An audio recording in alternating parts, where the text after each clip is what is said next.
Hola, ¿qué tal? Soy el pastor Eduardo Lara de la Iglesia Nueva Esperanza aquí en Creswell, Oregon, y me gustaría invitarte a tener un tiempo especial de adoración, tiempo para conectarte con Dios.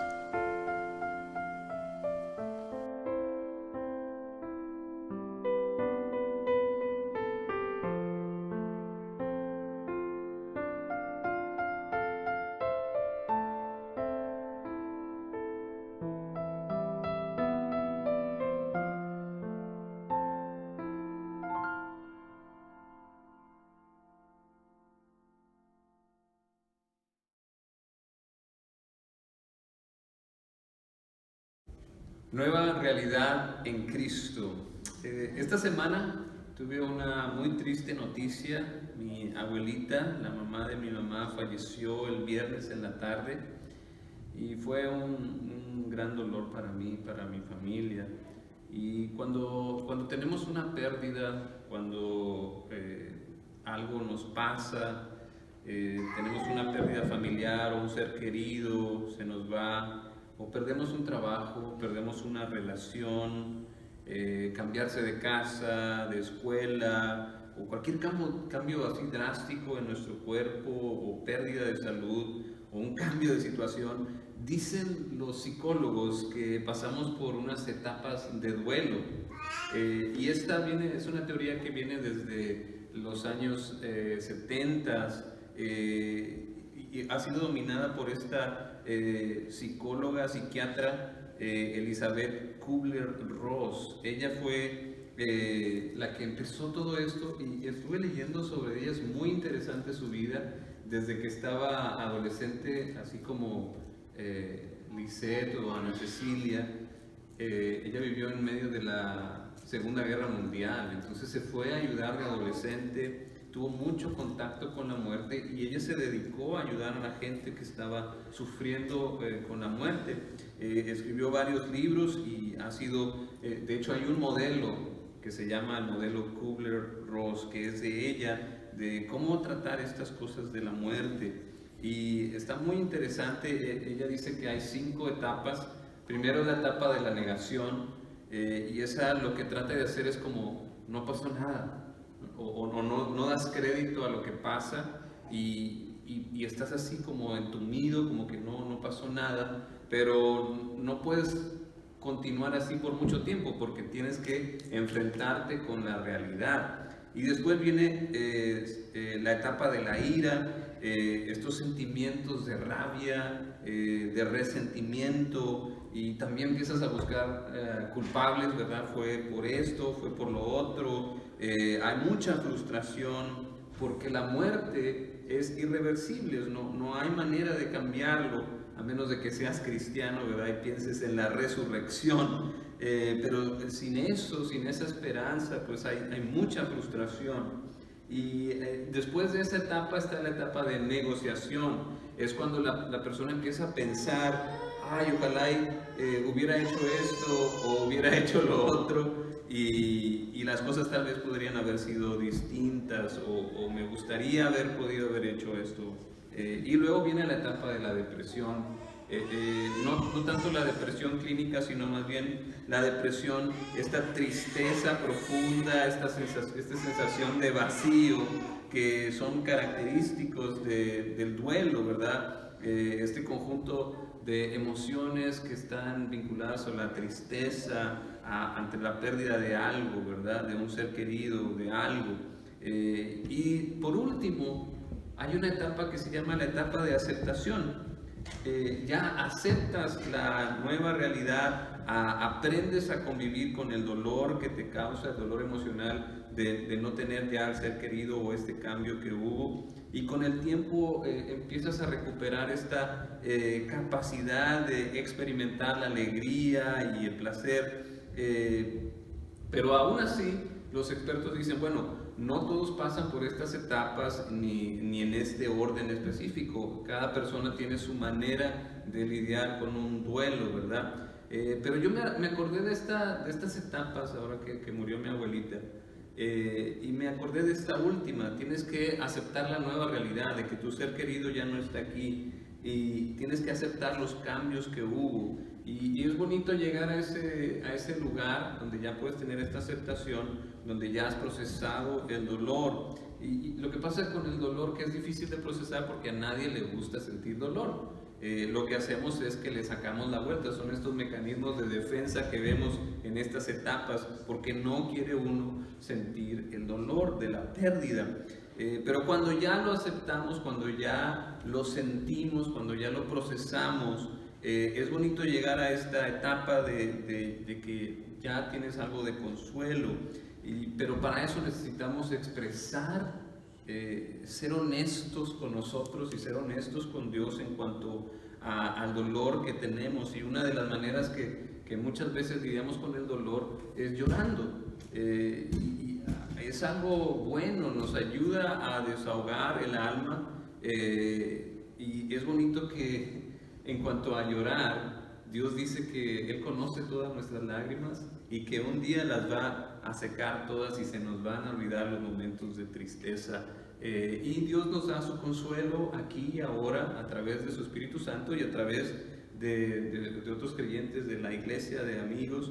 De alguna manera el Señor puede darnos consuelo. Yo le doy gracias a Dios por el consuelo que he estado recibiendo por la pérdida de mi abuelita, y espero que ustedes que están experimentando alguna pérdida o sufriendo, pues que también puedan encontrar consuelo. Consuelo es este alivio de parte de Dios. Y mi punto está en esto, en esta etapa de aceptación. Quiere decir que ya aceptas la nueva realidad. Y eso es lo que me trae a mí cuando yo estaba meditando sobre la carta a los Colosenses, me llamó esto la atención, esta nueva realidad. El domingo pasado veíamos de que a Jesús no lo cambió por nada, porque en Él está la esperanza de gloria. Cristo en nosotros es la esperanza de gloria. Hay una nueva realidad. Lo que hizo Jesús realmente cambió la realidad de las cosas. Dice, Dios nos dio vida en unión con Cristo al perdonarnos todos los pecados y anular la deuda que teníamos pendiente por los requisitos de la ley. Dice en el versículo 13 y 14 del capítulo 2. Y pues vaya que eso cambia las cosas. Ya no tenemos esta deuda con la ley. Estábamos antes muertos al pecado, condenados, y ahora estamos vivos y libres de condenación. Eso cambia las cosas. Es una nueva realidad en Cristo. Dice el canto, la noche en día cambió. Pablo les enseña a los colosenses este gran beneficio que es tener fe en Cristo. Eres libre de condenación y ya no estás muerto a los pecados. O sea, de muerto has pasado a vivo. Esa es una nueva realidad. Y esa es la pregunta, ¿verdad? ¿Cómo estás tú? ¿Ya tienes a Cristo o sigues muerto en tus pecados? Aunque hagas buenas obras, pues eso no paga, eso no quita. Necesitas el perdón de Jesús, la regeneración que da el Espíritu Santo, la vida que viene de estar con Dios. Y hoy es el día de salvación. Hoy puedes también gozar de esta nueva realidad si aceptas a Cristo como tu Señor, como tu Rey, si le das las riendas de tu vida, si te arrepientes de tu pecado y vienes a Cristo. Va a pasar esta nueva realidad también contigo. Vas a tener esta vida abundante y ya no vas a tener las cadenas del pecado. Pero si tú ya has aceptado a Cristo, entonces aprende a vivir en nuestra nueva realidad. Acepta este cambio que Dios ha hecho por ti. Ya no eres condenado, ya no eres esclavo, eres libre y ahora tienes vida eterna. Dios nos dio vida en Cristo. Y no solo eso, sino que también Cristo en la cruz eliminó a los enemigos, los dejó humillados. Así que ya no tienes que tener miedo tampoco, porque ya Cristo los venció. A todos los que estaban, todos estos autoridades, estas autoridades espirituales que van en contra de la voluntad de Dios, ya fueron vencidas. Jesús en la cruz ya hizo su obra y nos salvó y ya venció al enemigo. Dice Colosenses, desarmó a los poderes y las potestades por medio de Cristo, los humilló en público al exhibirlos en su desfile triunfal. O sea, siempre en victoria tú me llevarás, estábamos cantando. Eso es por la victoria que tenemos en Cristo, en la cruz. Por eso, si tú ya tienes a Cristo, entonces relájate, o sea, siéntete en paz, disfruta de esta nueva realidad y no te dejes engañar, porque sí va a venir gente que te va a tratar de quitar esa paz. Así que dice, que nadie los juzgue a ustedes por lo que comen o beben, o con respecto a los días de fiesta religiosa, de luna nueva o de reposo. Todo esto es una sombra de las cosas que están por venir. La realidad se halla en Cristo. No dejen que les prive de esta realidad ninguno de esos que se ufanan en fingir humildad y adoración a los ángeles. Los tales hacen alarde de lo que no han visto y, envanecidos por su razonamiento humano, no se mantienen firmemente unidos a la cabeza. Por la acción de esta, todo el cuerpo sostenido y ajustado mediante las articulaciones y ligamentos va creciendo como Dios quiere.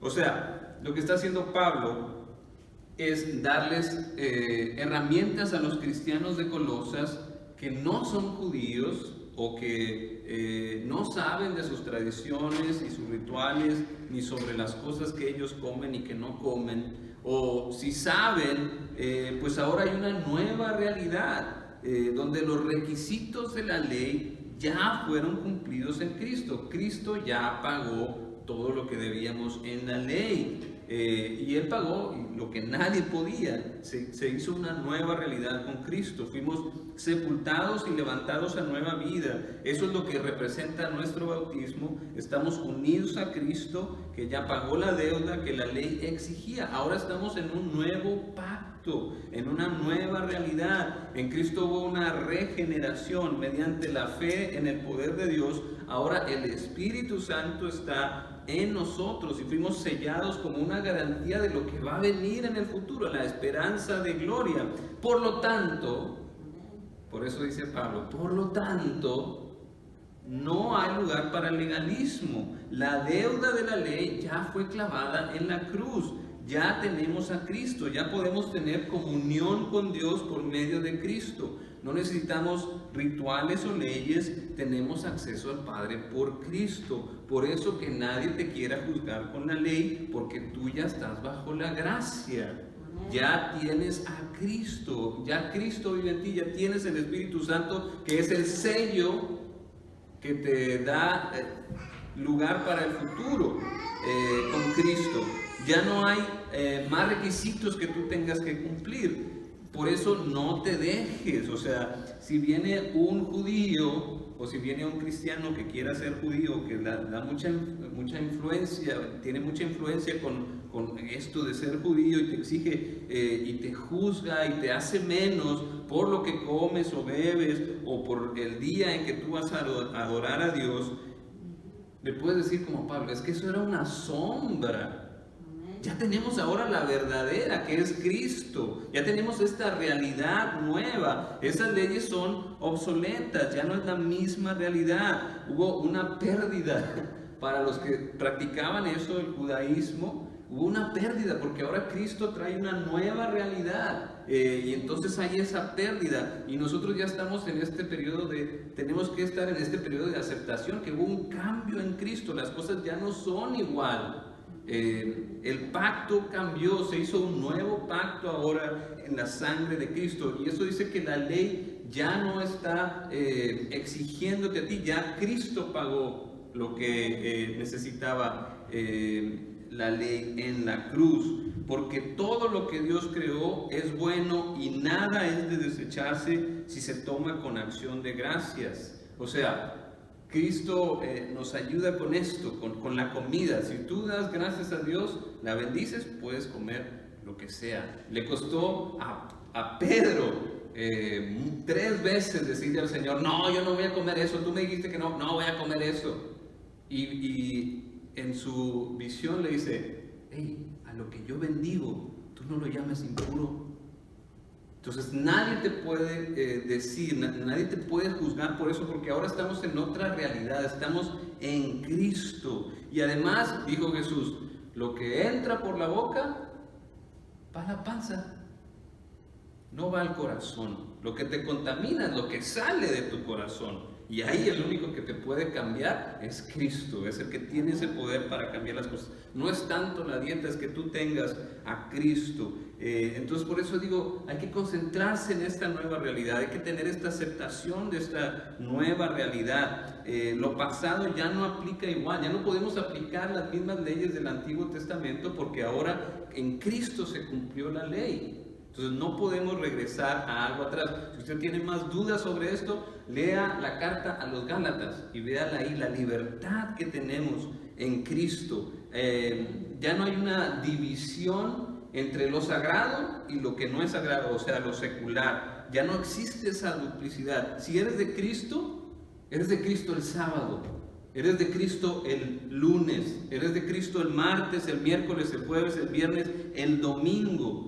Para el cristiano ya no hay esa separación, ya todo es sagrado. Si tú das gracias a Dios, tú santificas los alimentos, tú los bendices y te los puedes comer. Igual, todos los días se adora a Dios, todos los días se puede alabar a Dios. Y sí, podemos practicar el día de reposo. El reposo se hizo para el hombre, no el hombre para el reposo, no tiene que ser un día. La iglesia cristiana, nosotros escogemos el domingo, porque el domingo recordamos y celebramos que Jesús en un domingo se levantó de entre los muertos, y así se empezó a juntar la iglesia cristiana. Pero puede ser cualquier día de la semana, solo que tenemos que ponernos de acuerdo como cuerpo de Cristo, como iglesia, nos ponemos de acuerdo y adoramos juntos otro día. Si quieren otro día, nos juntamos otro día, pero escogemos el domingo porque ese es el día que recordamos que Jesús se levantó entre los muertos. Pero ya no hay una ley que nos obligue a hacerlo, porque la ley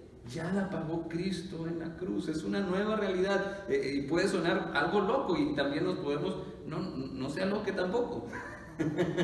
O sea, sí, la ley ya no aplica en su manera ceremonial, se le llama, pero sí en la moral.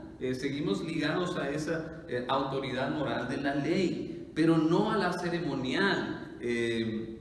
Entonces tenemos esta libertad en Cristo y podemos limitarla por amor a Dios. También dice Pablo, si tu libertad te hace caer a tu hermano, pues aguántate tú. Si tú que comes de todo, aguántate tú que ver tranquilo. Hazlo por el bien de los demás si eso te parece. Pero ya no te pueden obligar a ti. No puede venir un judío y decirme, no, tú no eres un buen cristiano porque no conoces y Jesús es... No. Jesús ya pagó todo en la cruz. Ya no tienes esa obligación. No dejes que nadie te quite esta nueva realidad que hay en Cristo. Que ya eres libre, de que Cristo ya pagó en la cruz todo. Ya pagó todos tus pecados, los de antes, los de ahora y los de después. Y espero que no volvamos a caer. Para eso tenemos al Espíritu Santo, para que nos guíe por el bien, por los caminos de paz. Esa es la nueva realidad, que ahora tenemos al Espíritu Santo que nos dice, no le des por ahí, dale por acá. Lee tu Biblia, haz oración, sirve, alaba, confiesa. El Espíritu Santo es esta nueva realidad que tenemos y que nos hace que veamos las cosas de manera distinta. Pero no dejes que nadie te quite la paz que ya tienes, que ya ganó Cristo. Les dice Pablo, o sea, ¿por qué quieren poner otra base sobre algo que ya estaba? Algo mejor. Entonces hay gente que piensa que sí, que hay que hacer la dieta de los judíos, que hay que guardar el sábado y eso me sirve a mí para estar conectado con Dios. Bien, échale ganas, está bien, pero no me puedes obligar porque la ley ya fue pagada en Cristo. Y no es eso, no es el día, no es la dieta, sino adorar a Dios en espíritu y en verdad. Igual con nosotros, el simple hecho de venir a la iglesia de manera mecánica no es lo mismo que adorar a Dios con el corazón, en espíritu y en verdad, como dijo a Cristo la samaritana.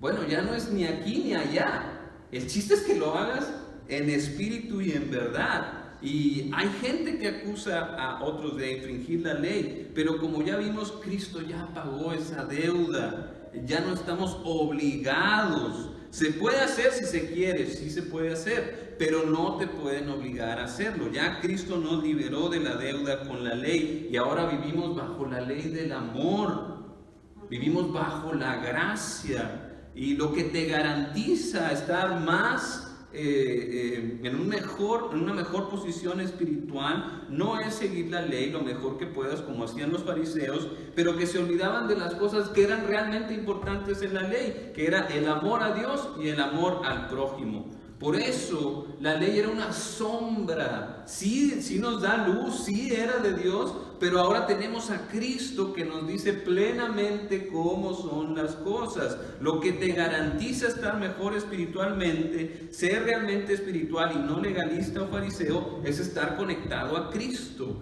El adorar en sábado, el evitar ciertos alimentos, no te hace más espiritual. Lo que te hace más espiritual es estar conectado a Cristo, que es la cabeza del cuerpo. Y me llama la atención que Pablo vuelve a describir de la misma manera la cabeza que es Cristo. Y la cabeza no es simplemente mandar, sino lo que hace la cabeza, la función de la cabeza, como la entendía Pablo, era hacer crecer. Dice: estos no se mantienen firmes unidos a la cabeza. Por la acción de esta, todo el cuerpo, sostenido y ajustado mediante las articulaciones y ligamentos, va creciendo como Dios quiere. La función de la cabeza es hacer las cosas como Dios quiere. No es simplemente mandar porque sí, o que se hagan sus caprichos, o que haga lo que se le venga en gana. No, la cabeza hace crecer al cuerpo. Entonces no nos relacionamos con Dios por medio de la ley, por medio de reglas, nos relacionamos con Dios por medio de su Espíritu. Por eso tenemos que cuidar de no hacernos legalistas. El cristianismo no son reglas, nuestro Dios es personal, no son prohibiciones. Adoramos a Dios porque es alguien con quien nos podemos relacionar, conocerlo, conocer sus pensamientos, sus propósitos, sus caminos. Hay que hablar con Dios en la oración, pero también hay que escuchar a Dios, conocerlo, leer la Biblia, meditar, tener tiempos especiales a solas con Él, servirlo, verlo en los demás, obedecer lo que te dice el Espíritu, buscarlo, adorarlo, celebrar las cosas que nos da, también traerle nuestras angustias, nuestras preocupaciones, nuestras alegrías y nuestras preguntas. Pero podemos relacionarnos con Dios. No es simplemente unas leyes escritas. Ese no es mi Dios está vivo, es el creador de los cielos y la tierra, es el redentor, es el sustentador de la vida. No tiene que ver con mi dieta, tiene que ver mi relación con Dios.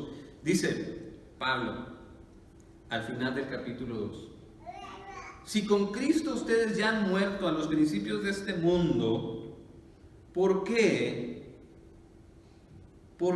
como si todavía pertenecieran al mundo, se someten a preceptos tales como no tomes con tus manos, no pruebes, no toques? Estos preceptos, basados en reglas y enseñanzas humanas, se refieren a cosas que van a desaparecer con el uso. Tienen sin duda apariencia de sabiduría, con su afectada piedad, falsa humildad y severo trato del cuerpo, pero no sirven en frente de los apetitos de la naturaleza pecaminosa. De nuevo, lo que veíamos el domingo pasado, a Cristo no lo cambio por nada. No hay nada que nos ayude con el pecado que no sea Cristo. Veíamos antes, puede ser cualquier filosofía, no te va a ayudar con el pecado. Tu voluntad no te va a ayudar con el pecado. El que te va a ayudar con el pecado es Cristo. Y eso lo que nos va a ayudar es estar conectados a Cristo. Y podríamos pensar en tradiciones, pero hasta eso se puede volver mecánico. Las oraciones se pueden hacer mecánicas, la visita a la iglesia puede ser mecánica, todo se puede hacer mecánico. Tenemos que ponerle corazón, tenemos que ponerle espíritu, hacerlo en espíritu y en verdad. Como por ejemplo el ayuno puede ser ese trato severo al cuerpo. Yo ayuno todos los días, o yo ayuno una vez a la semana, pero si se hace mecánicamente, sin conexión a Cristo, de nada sirve. Si servimos todo el día, hasta el más pequeño de nuestros hermanos, dice Pablo, si doy mi cuerpo para ser quemado, pero no tengo amor, de nada me sirve. Si no tengo esta conexión con Cristo, de nada me sirve. Y veíamos en la escuela dominical, para poder amar tenemos que recibir amor primero, tenemos que estar conectados con Cristo. La verdadera espiritualidad no es lo que predican otras religiones. Para otras religiones, por ejemplo, esta meditación, esta espiritualidad, es estar en el estado nirvana para los budistas. ¿Qué es el estado nirvana? Es no tener ningún deseo, y por lo tanto, como no tienes ningún deseo en tu corazón, entonces no tienes ningún sufrimiento. Pues qué chiste. O sea, la espiritualidad no es quedar tu mente en blanco y no pensar en nada, no. La espiritualidad cristiana es conectarse con el Espíritu de Dios, que nos sana, que nos muestra la verdad, que nos da sabiduría, que nos hace crecer, que nos transforma. Esa es la verdadera espiritualidad. Que nos hace hacer las cosas que Dios quiere que hagamos, que nos hace buenos padres, buenas personas, y que nos ayuda a poder reflejar a Cristo. Por eso no nos dejemos juzgar por estas cosas de la ley, porque nosotros ya estamos en esta nueva realidad, en Cristo, en su victoria, y tenemos libertad para amar y hacer lo que Dios nos pide. Nos pide para poder vivir una vida abundante, para poder compartir este misterio de la esperanza de gloria. ¿Qué es la diferencia de un cristiano? Pues que tiene a Cristo, y eso hace toda la diferencia. Cristo en nosotros.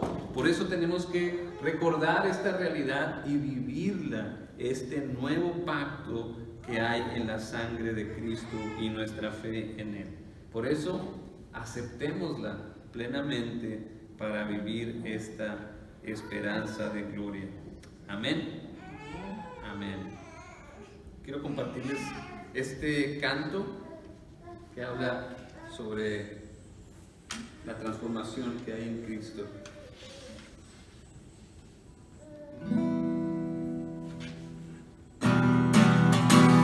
Acérquense los pueblos de todas las naciones.